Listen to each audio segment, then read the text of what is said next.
एक बार की बात है, किसी नगर में एक स्त्री रहती थी जो गर्भवती थी। उसके पड़ोस में एक जादूगरनी रहती थी। जादूगरनी की एक छोटी सी बगिया थी जिसमें उसने एक क्यारी में टमाटर बोया था। जादूगरनी बगिया का दरवाजा हमेशा खुला रखती थी कि जिसका मन हो टमाटर तोड़ कर ले जाए। आसपास के लोग कभी कभार कुछ टमाटर ले भी जाते थे। एक दिन उस गर्भवती स्त्री को टमाटर खाने की इच्छा हुई।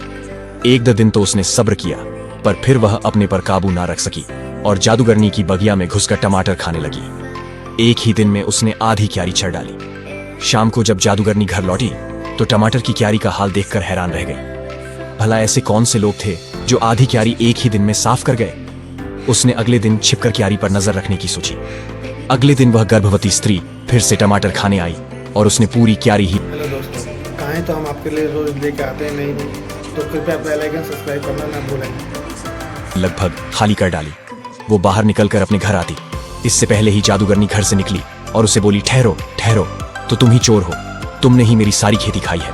स्त्री डर गई और कांपते हुए बोली, मुझे माफ कर दो, मैं अपने पर काबू ना रख पाई, मैं मां बनने वाली हूं, मुझ पर दया करो।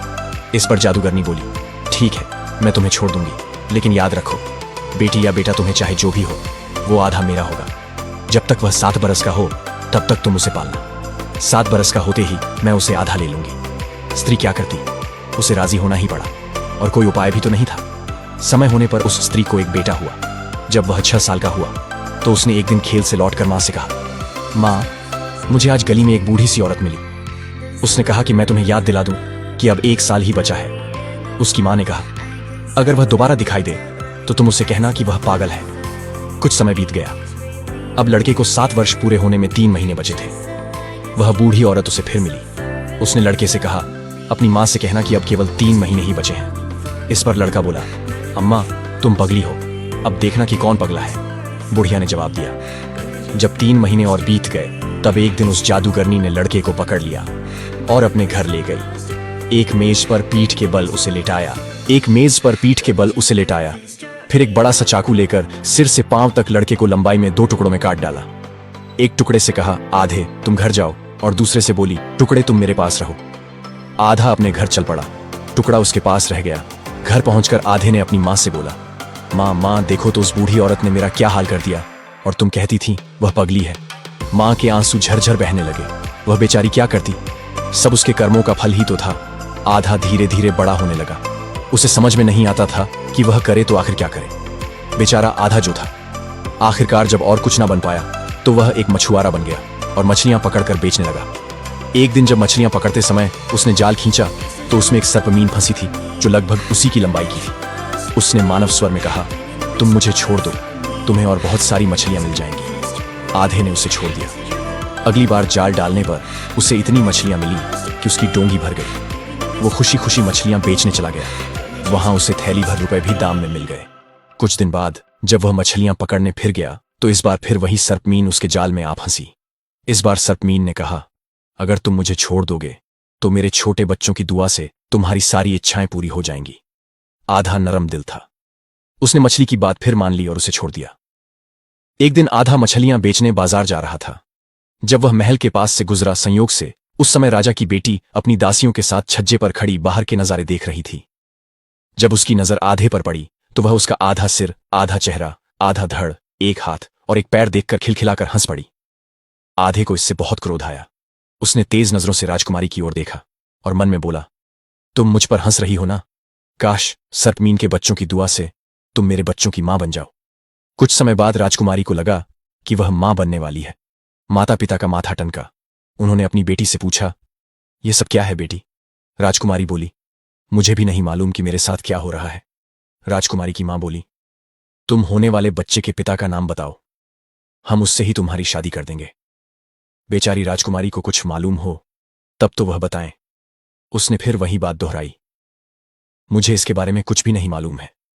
मां, बार बार कई ढंग से राजकुमारी से यह जानने की कोशिश की गई कि बच्चे का पिता कौन है, पर हर बार राजकुमारी का उत्तर वही रहता, मुझे कुछ मालूम नहीं है। थक हार कर उसे राजा रानी ने पूछताछ तो बंद कर दी, परंतु बिन ब्याही मां बनने के अपराध के कारण उसके साथ कठोर व्यवहार होने लगा। समय से राजकुमारी को एक बेटा हुआ। राजा रानी अपने दुर्भाग्य पर बिलखते रोते रहे कि उन्हें बिन बाप के नाती का नाना नानी बनना पड़ा है। अब इस समस्या को सुलझाने के लिए एक सयाने ज्योतिषी को बुलाया गया और कुछ उपाय बताने को कहा गया। ज्योतिषी ने 1 साल तक प्रतीक्षा करने को कहा। जब बालक 1 साल का हो गया तब ज्योतिषी को फिर बुलाया गया। उसने उपाय बताया, महाराज, शहर के सभी प्रतिष्ठित और गण्यमान्य लोगों को बच्चे के जन्मदिन की दावत पर बुलाइए। एक चांदी का और एक सोने का सेब बनवाइए।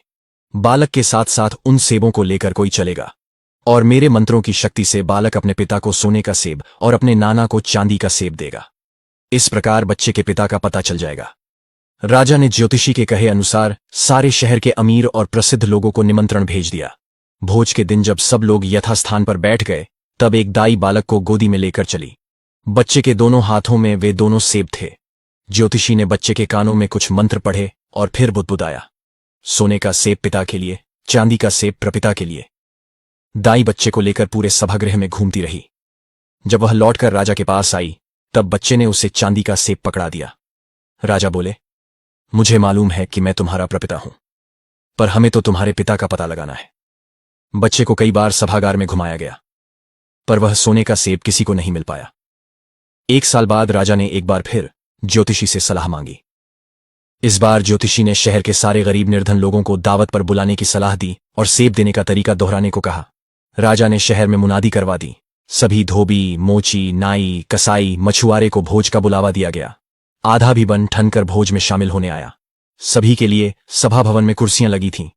दाई नन्हे बालक को लेकर सभी के पास जाने लगी। सेब हाथ में लिए बालक ठुमक ठुमक कर हर एक के पास जाने लगा। जैसे ही वह आधे के पास पहुंचा वो मुस्कुराने लगा और सेब आधे की ओर बढ़ाकर बोला, यह सेब ले लो पिताजी। दावत में आए सभी लोग ठहाका लगाकर हंस पड़े। वाह भाई, क्या बात है। राजा की बेटी का दिल आया भी तो इस अधूरे पर। राजा खून का घूंट पीकर चुपचाप बैठे रहे, पर हिम्मत करके बोले, अब मेरी बेटी का विवाह इसी आदमी से होगा जिसे हमारे नाती ने अपना पिता कहा है। कुछ ही दिनों बाद सारी तैयारी के साथ राजकुमारी की शादी आधे के साथ हो गई। शादी की रस्मों के बाद दूल्हा दुल्हन शोभा यात्रा के लिए रथ का इंतजार करने लगे, लेकिन वहां तो एक बड़ा पीपा लाया गया और राजकुमारी को आधा और उसके बच्चे के साथ डालकर पीपे का मुंह बंद कर समुद्र में फेंक दिया गया। समुद्र में बड़ी बड़ी लहरें उठ रही थीं। पीपा उन्हीं लहरों पर तैरते तैरते दूर निकल गया। जब काफी समय तक हिचकोले खा चुका तब आधे ने राजकुमारी से पूछा, दुल्हन, क्या तुम पीपे से बाहर निकलकर जमीन पर उतरना चाहोगी? राजकुमारी फुसफुसाई, हाँ जरूर, लेकिन कैसे? आधे ने मन ही मन कहा, सर्पमीन के बच्चों की दुआ से पीपा लग जाए। धरती तट से कहने भर की देरी थी कि पीपे का हिलना, हिचकोले खाना रुक गया।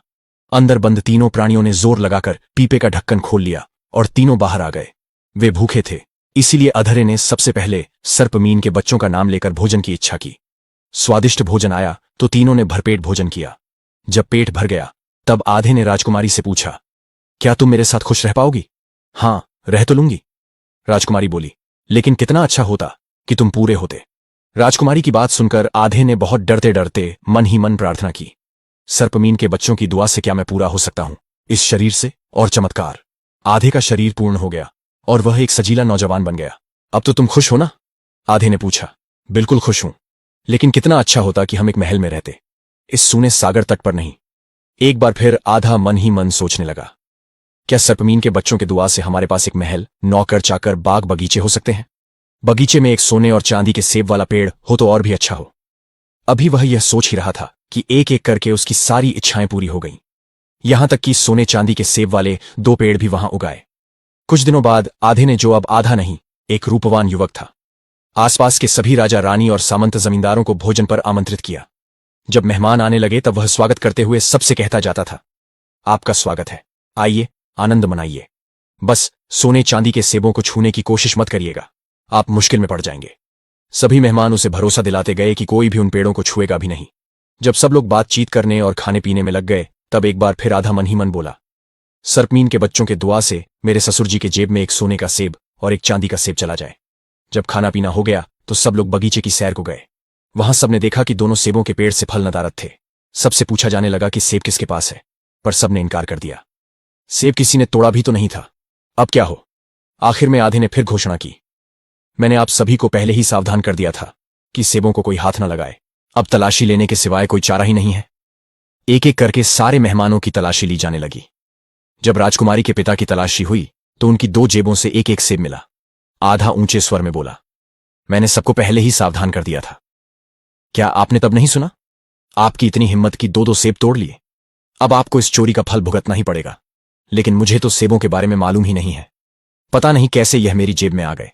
सच कहता हूं, मैं तो पेड़ों के पास तक भी नहीं गया था। राजकुमारी के पिता का सिर शर्म से झुका था। वो बोले, जा रहे थे। मैं किसी की भी कसम खाने को तैयार हूं। सारे सबूत सामने हैं। आधा बोला, फिर भी आप इनकार कर रहे हैं। हां, मैं किसी की भी कसम खाने को तैयार हूं। राजा ने कहा, आप फिर दावा कर रहे हैं कि आप निर्दोष हैं। हां, मैं ईश्वर की सौगंध खाकर कहता हूं, मुझे इन फलों के बारे में कुछ भी मालूम नहीं। राजा ने भराए गले से कहा। अब आधा नरमी से बोला, आप जैसे निर्दोष हैं, ठीक वैसे ही आपकी बेटी भी निर्दोष थी। जैसा व्यवहार आपने उसके साथ किया था, ठीक वही मैंने भी आपके साथ किया है। यह कहकर आधे ने अपना सही परिचय राजा को दिया। तभी सभा भवन में आधे की पत्नी राजकुमारी ने प्रवेश किया और पिता को प्रणाम करते हुए बोली, मैं सपने में भी नहीं जा सकती कि मेरे कारण मेरे पिता को इतना कष्ट झेलना पड़े। माना कि उन्होंने मेरे साथ कठोर व्यवहार किया, परंतु फिर भी वे मेरे पूज्य पिताजी हैं। जो हुआ सो हुआ। पत्नी की बात सुनकर आधे का हृदय अपनी पत्नी के लिए प्रेम से भर गया। राजा अपनी बेटी को पाकर निहाल हो गया। जिसका हत्यारा वह स्वयं को मान रहा था, उसकी निर्दोषता की बात जान उसका हृदय पश्चाताप से उभर गया। बड़ी अनुविनय और क्षमा याचना के साथ पिता अपनी बेटी, दामाद और नाती को अपने साथ अपने महल में वापस ले गया। सर्पमीन के बच्चों के आशीर्वाद से मिला सारा महल और रौनक देखते देखते गायब हो गया। इस तरह आधे की अद्भुत जीवन यात्रा ने सभी को एक बड़ी सीख दी। किसी की बाहरी कमी या रूप देखकर उसका अपमान न करें और बिना सत्य जाने किसी पर कठोर निर्णय न सुनाएं। अधरा जिसने जीवन भर उपहास, तिरस्कार और दर्द झेला था, आखिर अपनी सच्चाई, प्रेम और धैर्य से जीत गया। राजकुमारी की ममता, बेटे की मासूमियत और आधे की नेक दिली ने क्रोध, नफरत और अन्याय को प्रेम और क्षमा में बदल दिया।